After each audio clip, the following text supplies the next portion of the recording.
Twawumulidde ng'emboozi etandise okwata egudde amakerenda nga tukyatunulira omusajja Mao Zedong. Obubaka bungi naye olwakadde munzikirize tugenda tutandikira wano ekitundu ekyokubiri nga tukyatunulira obulamu bw'omukulembeze wa China yasookera ddala ng'efuuka People's Republic of China Chairman Mao abangi gomanyiga Mao Zedong gwe tugenda okuba nga twongera okutunulira ekitundu ekyokubiri tulabe akadde we kanaatukomya naffe bwe tunaakoma.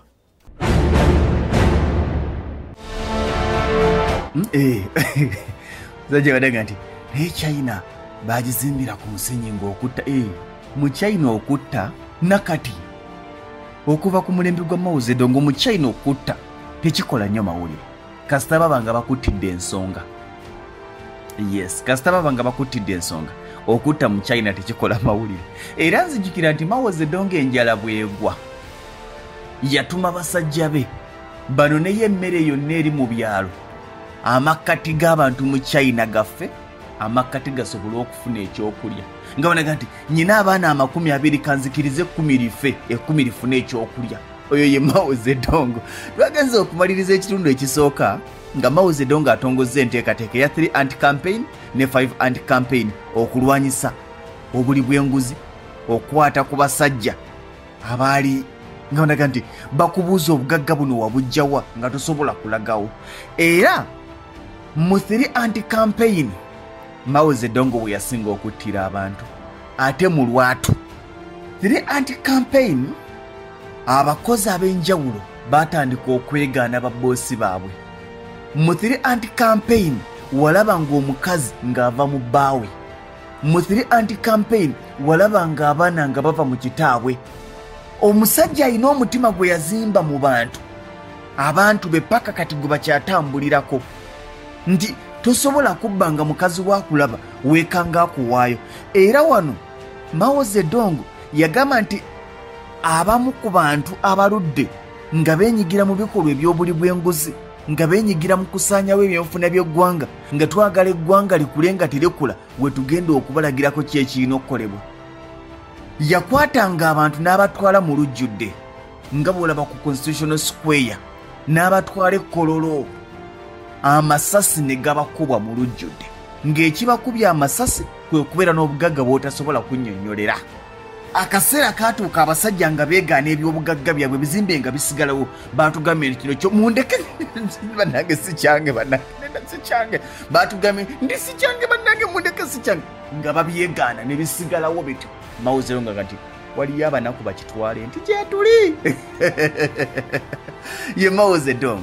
Era akaseera kaatuuka emu ku nkola gye yalina ng'abamu tabatta na masasi nga bakuleeta mu lujjudde ne bakuvuma nga bakuleeta mu lujjudde ne basaaka ebizindalo nga byogera linnya lyo lyokka. Adamu oli mubbi, Adamu oli mubbi, Adamu oli gubbi, Adamu wabba. Olunaku lulamba ng'ebizindalo byogera mannya gamwe ne bassa ebizindalo ku street nga bibalangira obubbi n'amannya gamwe nga gaatulwa.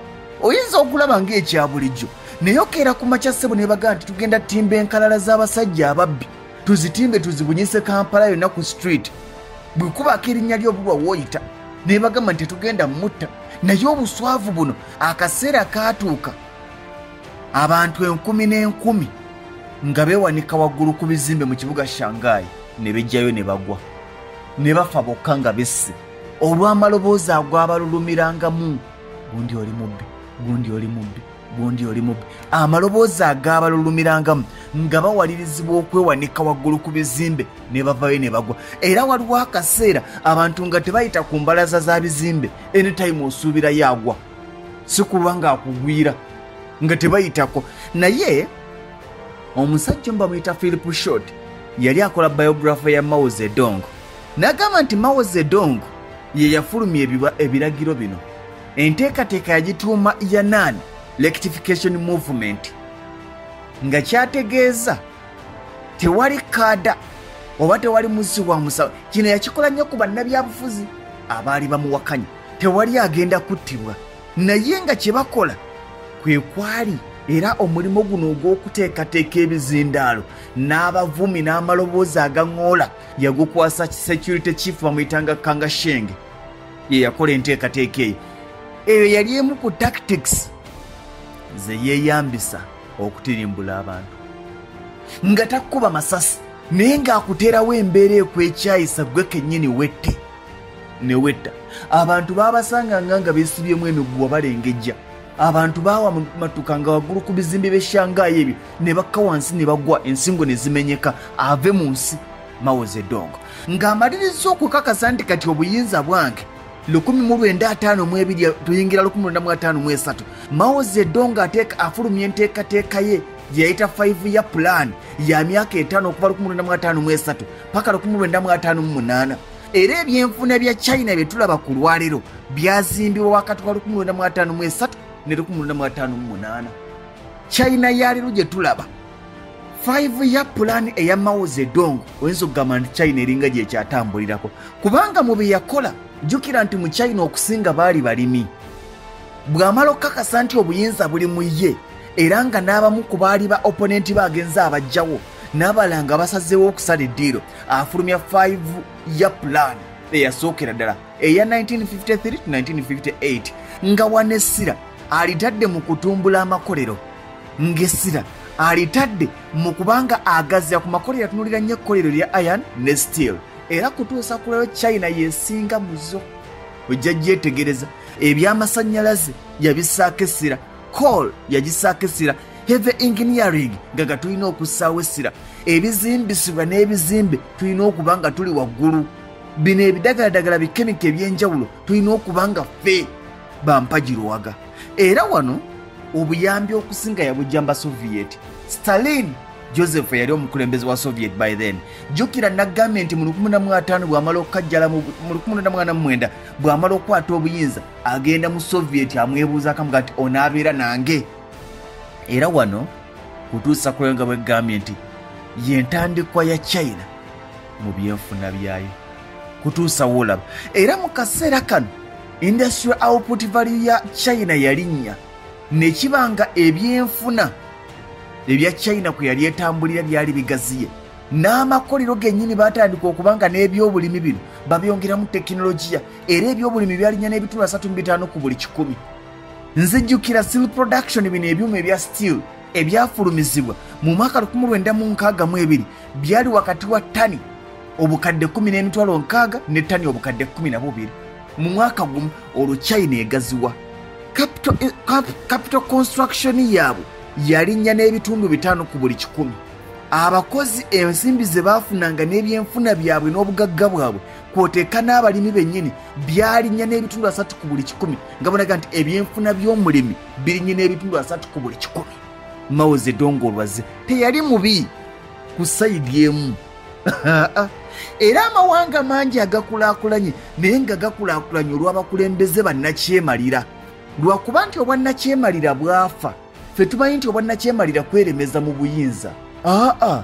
Obwannakyemalira kwe kubeera ng'olengerera wala noga nti kubanga ebiseera ebisinga bw'oyagala okukulembeza demokurasiya n'oyo agenda okuzimba mu luguudo wakati ajaga nti demokurasiya lwaki munnemesa okuzimba mu luguudo olina okuba ng'oga nti ekyo sikyagala nekikola oluusi n'otomera oluusi n'oyitawo bw'oyagala ennyo okuteesa weeka ng'olemereddwa.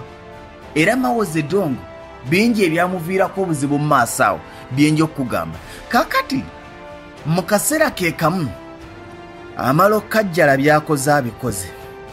Abasinga kye baalowooza nti Mao Zedong alokose. Buuza yakola ki? Afulumya enteekateeka bagiyitanga 100 Flowers Campaign. 100 Flowers Campaign ngaga nti buli muntu ayogera ekimuluma. Twaniriza opinions z'abantu. Era bino waliwo eggwanga eriri ku muliraano bwe tufaanagana ebisinga. Liri eyeyeyeyeyo. Tufaanagana ebisinga naye nya tujula kufaanagana n'enkola ze zimu. Waliwo jje n'omu yakeera ku makya n'atandika okukola okuta gavumenti ye yali mu buyinza. Oba nakati ekyalimu simanyi. N'agikolokota bubi nnyo n'atandika okugamba baliwo abaagala okuneegattako eno gavumenti mbi bano bye baliko bya kiddongo baagala kaakati obukulembeze bufula bwansikirano otaata aveeko omwana addeko n'omwana addeko tugenda bikkiriza. Abajaasi bangi baasala eddiiro ne bamwegattako. Tombuuza ebisigadde tombuuza. Kaali katego oba oliawo okumanya baani abasobola okundyamu olukwe. Mao Zedong 100 Flowers Campaign kali katego ng'amaze okuteekawo ekibiina ekya Chinese Communist Party agamba nti katwagala opinions ez'enjawulo era nassawo kye bayita freedom of expression. Buli omu weeyabye, yogera ky'owulire kirina okukolebwa, ky'otamatira kyogereko. Bangi baatandika okuvaayo. Nze ekyo ekibiina bye kikola sibyagala, nga n'abamu baali mu kibiina munda. Bonna yabatta ng'amaze okutegeera gye yayita emisege.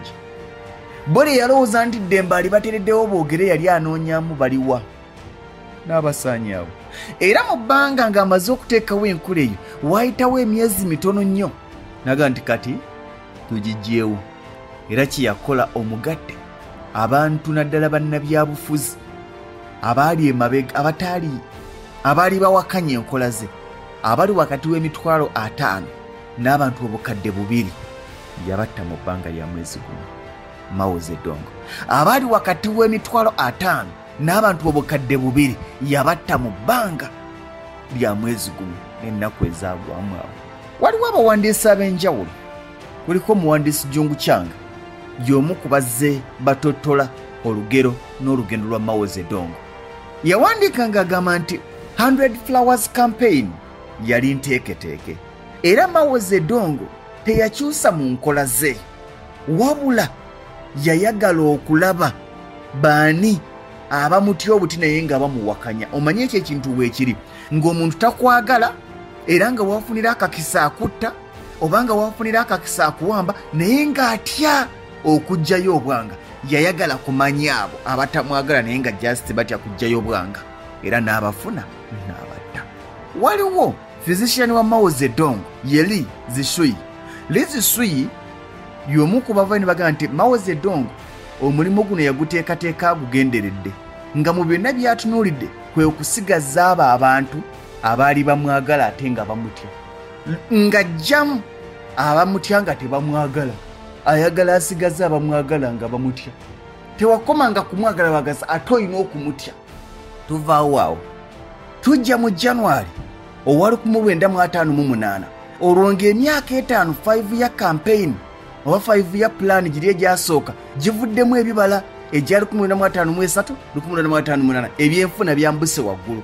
Kaakati mu 1958 omwezi gwali gwa January Mao Zedong atongoza emyaka 5 emirala egya plan gye yatuuma 5 ya plan 2. 5 ya plan 2 baagikazaako erya Great Leap Forward. Great Leap Forward baali batunuulidde okwongera okubanga China bagijja mu agriculture bagiteeke mu industrialization, amaanyi egajje mu bulimi egateeke mu byamakolero, ensimbi ennyingi ezaali ziteereddwa mu bulimi batandike n'okuzissa mu makolero olwo babeere nga basobola okuvuganya n'amawanga amala okwali America. Ebyo China bye tugirabako ku lwaliro enteekateeka yazitandika mu 1958. Baganda bange abali empigi mbalamusizza abavuzi ba special b'enjawulo.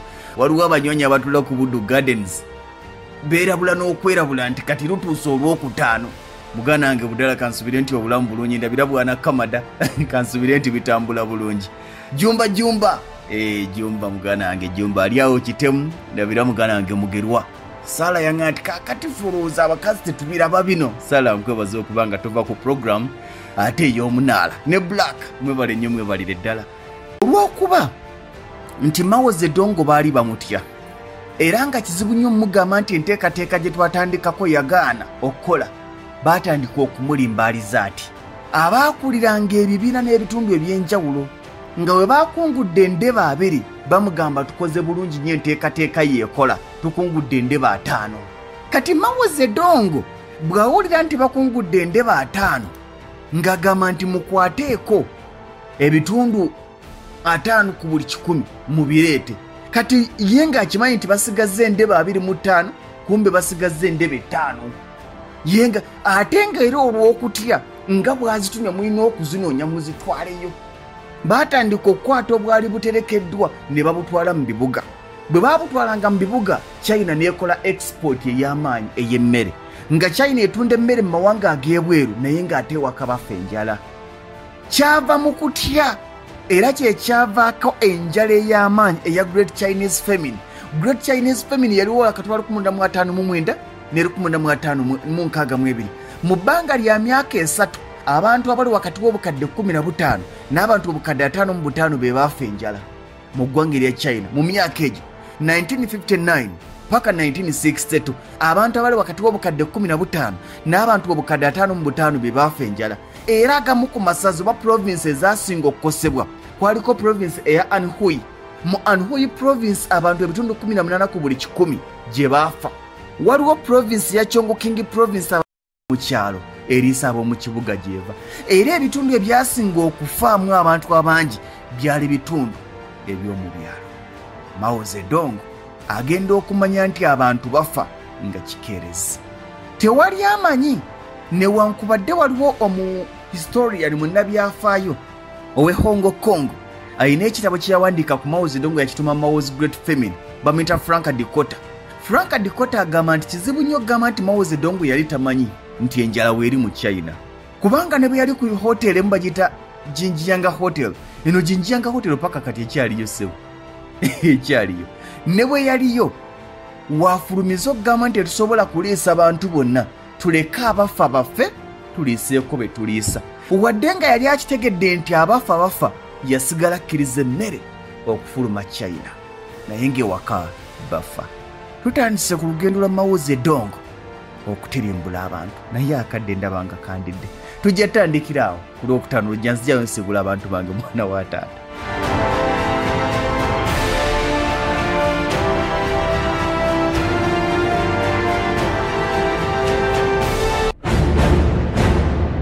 Akadde keeko ebiwooma bigwa byokya ye programu ey'omunala. Abamawulire batuuse munzikirize mbalekere ekyanya amawulire gaffe ag'essaawa ennyo olunaku olwaliro. Nze Ssentongo Frederick Lugonvu ye programu ey'omunala. Tujja kutandikirawo ku Lwokutaano olujja awangaale maaso mogi.